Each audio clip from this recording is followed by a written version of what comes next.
tardes, bienvenidos al Seminario de Migración, Desigualdad y Políticas Públicas.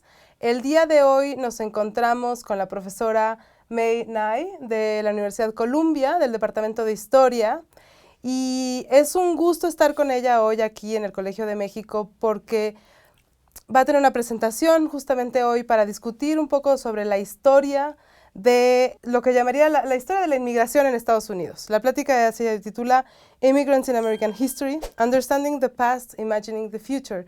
Y creo que todos podríamos pensar en la importancia de comprender la historia, de la importancia de la historia, sobre todo en política migratoria, para tratar de ver cómo podemos imaginar este futuro en un contexto actual complicado como el que se vive hoy. So thank you very much for accepting the invitation today. And Professor Mae is the author of Impossible Subjects, Illegal and the Making of Modern America. And I would like to start maybe talking a little bit about the history of migration policy. It's briefly, so it's hard because we need to summarize history, but I'm really interested in understanding how migration policy can shape inequality. Quiero que nos enfoquemos primero en cómo la política migratoria, desde una perspectiva histórica, ha justamente influenciado, definido desigualdades, justamente al crear poblaciones que se consideran ilegales. And here I would say that it's interesting that in the title of your book you talk about illegal aliens. But can you please explain a little bit how? I mean, why the illegal? Well, my book is about the. Well, first, thank you very much for inviting me. It's my pleasure to be here and to speak to you. My book is about a history of restrictive immigration policy and how restriction creates illegal or undocumented migration. So most people think that the undocumented migration is an abnormal experience, right? That there is a legal way to enter the United States, and that people who come without authorization or who come as illegals, quote unquote illegals, are aberrations. And I don't agree with that. My view is that anytime you have a restrictive policy, you will have both lawful and unlawful practices. So in immigration history, as a point of fact, until the early 20th century, there were very few restrictions on immigration. There was a Chinese exclusion law that was passed in the late 19th century. But other than that, and that has its own special history of racial animosity against the Chinese. But other than that, from Europe or from Mexico for that matter, or Canada or anywhere else in the world, there was no restrictions. There was no limit on the number of people who came. Before World War I, you didn't need a passport. You didn't need a visa. There's no such thing as a green card. You just came. And if you came to Ellis Island in the early 20th century in New York, if you could walk without a limp, and if you had $30 in your pocket and you didn't have an eye disease, you were admitted. Maybe they scrutinized women who came single because they thought they might be prostitutes. But they only turned away 1% of the people who came to Ellis Island in those peak years. So migration was really was an open door. And it's only after World War I that the United States Congress passed a restrictive policy where they put a ceiling on how many people could come a year. And then they divided up that number according to the races they thought were more desirable or less desirable. So that's when you really have the beginning of unlawful entry, is when you say, stop, you can't come anymore, right. People will still come. And when this control starts to be managed by national origin, right? Right, exactly. And specific exclusions given your national origin. Right, well, they had quotas that were distributed according to national origin. So for Asians, they were excluded altogether. For Europeans, they had different quotas for different nationalities according to who they thought was a better stock, right? So the British, Germans, the Scandinavians all had fairly large quotas, and the immigrants that they were aiming this restriction against, Italians, Jews, Eastern Europeans, they had very, very small quotas. So it was aimed to reduce the number of people that came from Eastern and Southern Europe. So how did illegality, how was it conceived back then? Well, so say Italy had a quota, an annual quota of 5,800 or something. So after that many visas are granted, if more people want to come, if they sneak in the country, then they are not here with authorization. So the law said if you, an unlawful presence is anybody who entered without a visa and without inspection. So this is what also began to target Mexicans, because there was no numerical quota for Mexico during this, until the late 20th century. But if the Mexicans came and they did not have a visa and they not go through an official port of entry or have an official inspection, then they were considered to be undocumented. Right. And they were subject to apprehension and deportation. So, the 1965 Immigration Act marks usually, I don't know if you agree, but this turning point in immigration history, right? Where the focus is now family reunification, where the quotas on national origin tend to disappear. But these, I would like to ask you how you see the 1965 Immigration Act impacting unauthorized status for different groups, right? Because not all groups have access to family reunification procedures. We know in the case of Mexico, we know that the 1965 Act was not as consequential for family reunification, right? But I'm wondering to other groups, what happened to other groups? So the 1965 Act was mostly has been understood as a liberal reform that repealed the national origin quotas. And it was a very much a time of the civil rights movement, so it was pronounced a principle of equality, that we would treat all the nations the same. So at the same time, it gave equal numbers to all the countries in Europe and also gave it to Asian countries. It also gave those numbers, those limits to the Western Hemisphere countries. Whereas before 1965, there was no limit. So it's actually an illiberal or conservative step to impose a limit where you had no limit before. So the family reunification question actually becomes very tricky, because the architects of the law intended that to reproduce the European population by saying the family members of Americans who are already here can bring their relatives, and you are just reproducing the same population. So they thought there would be very few Asians to come, because there were very few, and they said, well, there's so few that they don't have any family, it's not going to add up to much. But the quotas also had occupational categories, and so they encouraged Asians who are professionals and technical workers to come. And then once they come, then they can use the family system, right? For countries like Mexico that have large sending populations, I think it's less the family question than just the absolute number, because the limit for every country in 1965 was put at 20,000 a year. And if you consider in the last years of the Bracero program, in the early 1960s, there was 250,000 Mexicans coming every year. So that's a huge, huge decrease. And the labor market still draws people, right? So they have no choice but to come without papers. And today, the limit for every country is 26,500. That hasn't gone up very much from 20,000 in 1965. So what that means is that 4 countries in the world every year hit that ceiling: Mexico, India, China, and the Philippines. So you have very long wait to get a visa. For some categories, it's 40 years. So when people in America say, well, they should come legally, you should go the proper way, you should go get online. If the line is 30 years, 40 years long, that means no option. That's not a line. That's not a. You cannot stand online wait for that long. So it's really a problem with, I think, a mistaken idea that by treating all nations equally with regard to the visas, the green cards, you have a fair policy. It's not fair, because Mexico is not the same as Belgium. right? Yeah. I mean, something that's interesting for me to think when we look at history is that we tend to find answers in terms of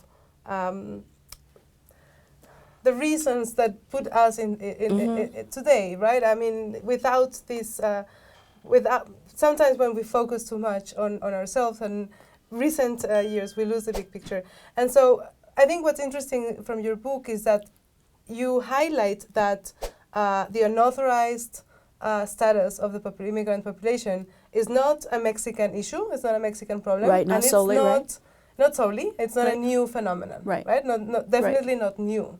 So it has changed over time, but it's not something new. Yes, half of the population, the undocumented population, is Mexican. So definitely, it's a characteristic of many Mexicans in the United States.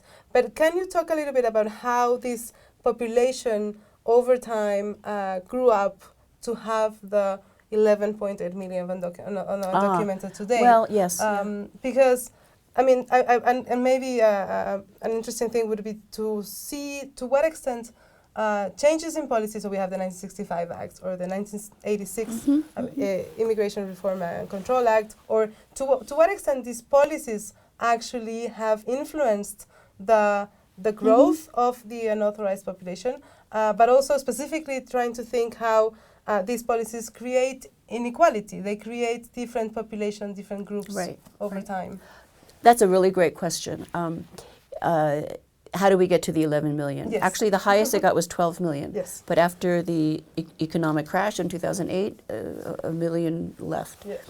How do we get to 11 million? Well, in 1986, it was 3 million. And then there was the Immigration Reform Act that legalized nearly 3 million people. So how did it, presumably it went back to zero, right? And then it gets to 11 million. So one of the characteristics of Mexican migration from 1965 to 1986 was that it was still very much a circular pattern. People would come to the United States, they would work maybe for a season or maybe for a year, and they would go back and forth. And even they would go back home to their family. And then they would come back and work some more and go back. So there was this circular pattern. And that's been a characteristic of Mexican migration for 100 years. Yep. Right. Is that different for the rest of the world? Well, no. I mean, many other parts of the world practice the same thing. In the early 20th century, many Europeans also practiced a circular or temporary migration.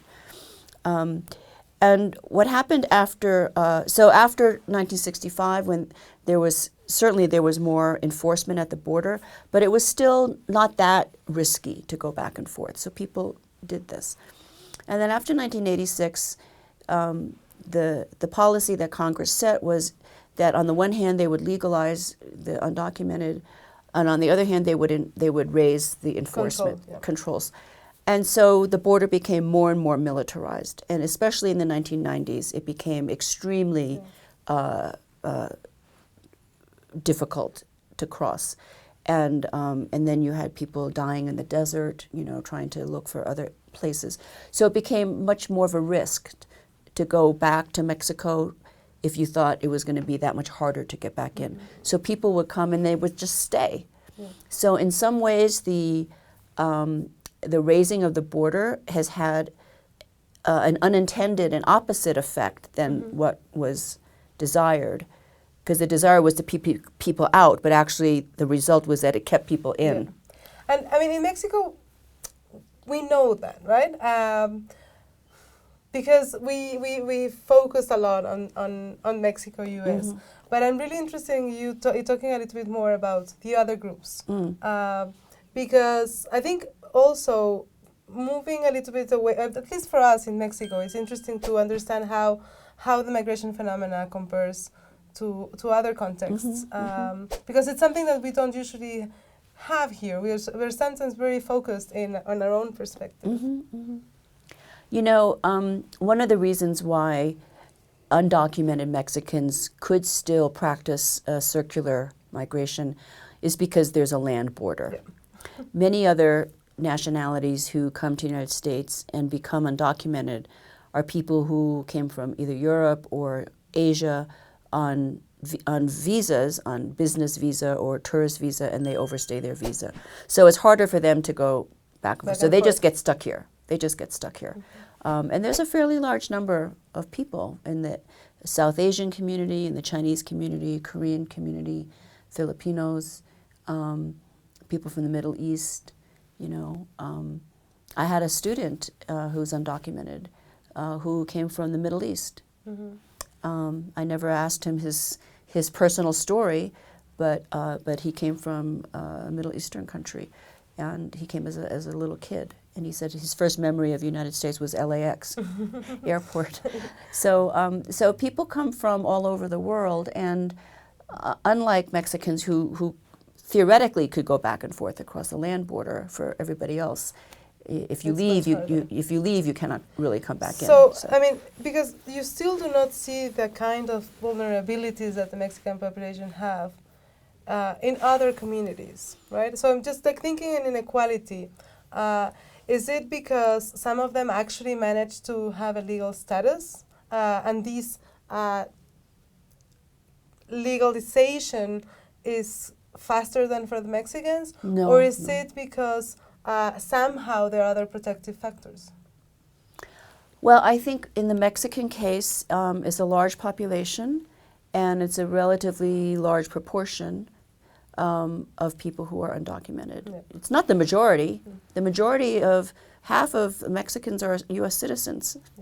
Yeah. So it's actually not a large proportion that are undocumented, but it's a substantial number, and I think it is also something that affects every family. So maybe not everybody in the family is undocumented, but maybe one person is, or they have a close relative who is. So it's something that touches the community as a whole. But I think that the attention has been on Mexican undocumented as part of not so much an anti-immigrant sentiment, but an anti-Mexican sentiment.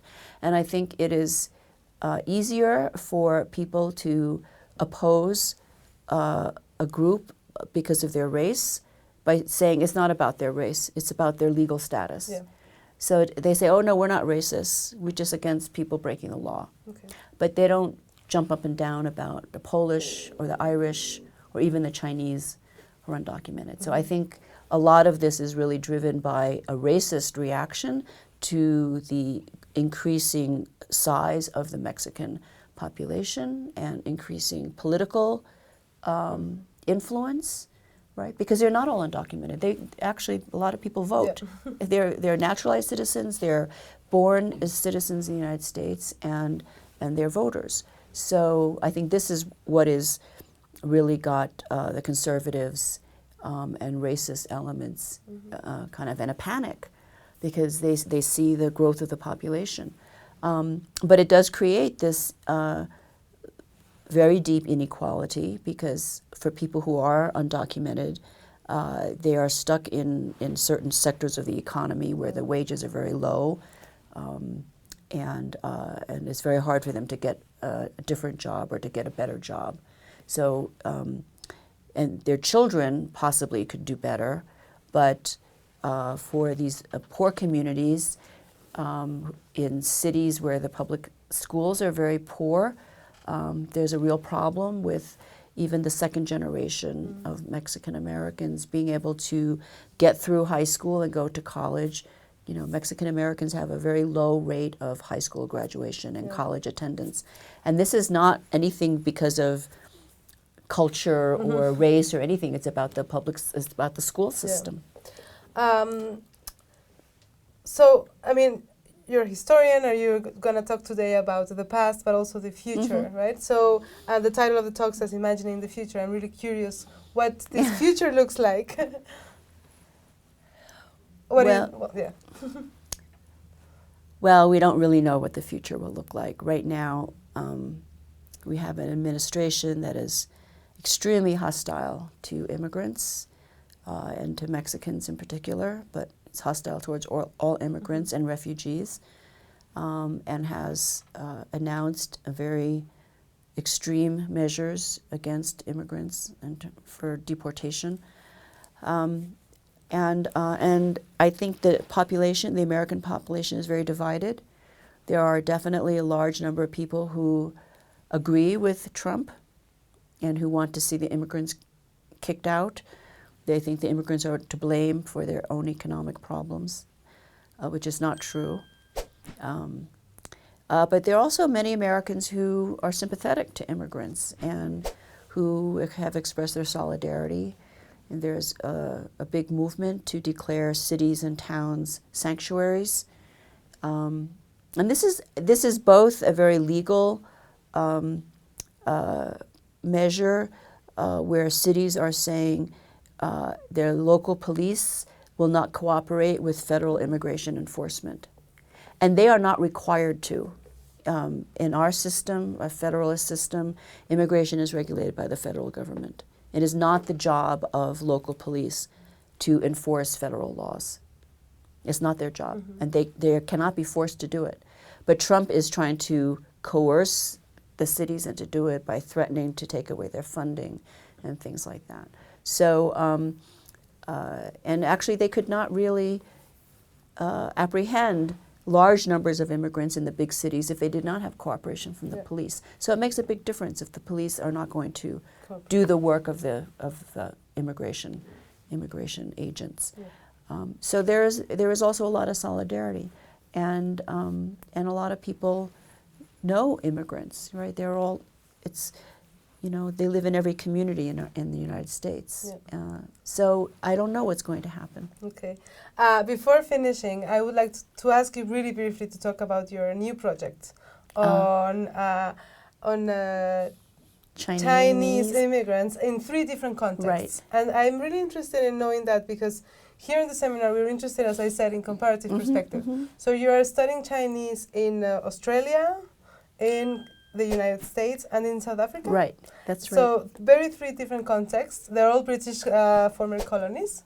Exactly. So could you please? Well, so I'm interested in those 3 countries, and I'm interested specifically in the gold rushes in the 19th century, and these kind of international contact zones that arise on the frontiers of empires. And the gold rushes are the first occasion for large numbers of Chinese and large numbers of Europeans to come into contact with each other.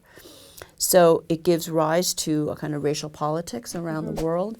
So I'm interested in how that happened and how that politics is different in different local conditions, but then also how a global discourse emerges by the end of the 19th century. Do you see unequal outcomes, different outcomes in the 3 countries for the Chinese current populations? Well, in Australia and the United States, they had very similar outcomes in the end of exclusion laws that prevented Chinese from immigrating to those countries. So the Chinese who remained there were extremely marginalized and in very unequal positions, could not become citizens, could not work in many professions and occupations, and were really isolated socially and culturally. In South Africa, it's a little bit of a different story because there the Chinese were recruited as indentured laborers to work in the deep gold mines after the South African War. And they were all sent back after that program finished.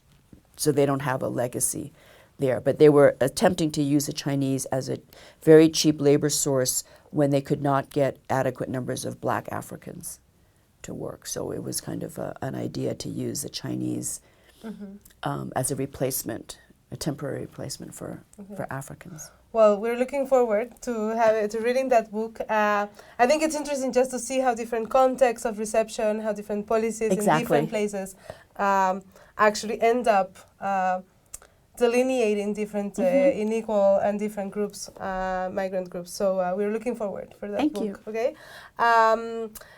Muchas gracias por acompañarnos el día de hoy. Creo que definitivamente cuando pensamos en migración, desigualdad y políticas públicas, entender el papel que han jugado justamente en la historia estas diferentes políticas migratorias es muy importante para entender qué es lo que pasa hoy y entender los efectos también que tienen las políticas en distintos grupos, en distintos contextos.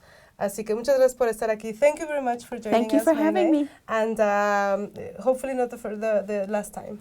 Thank you.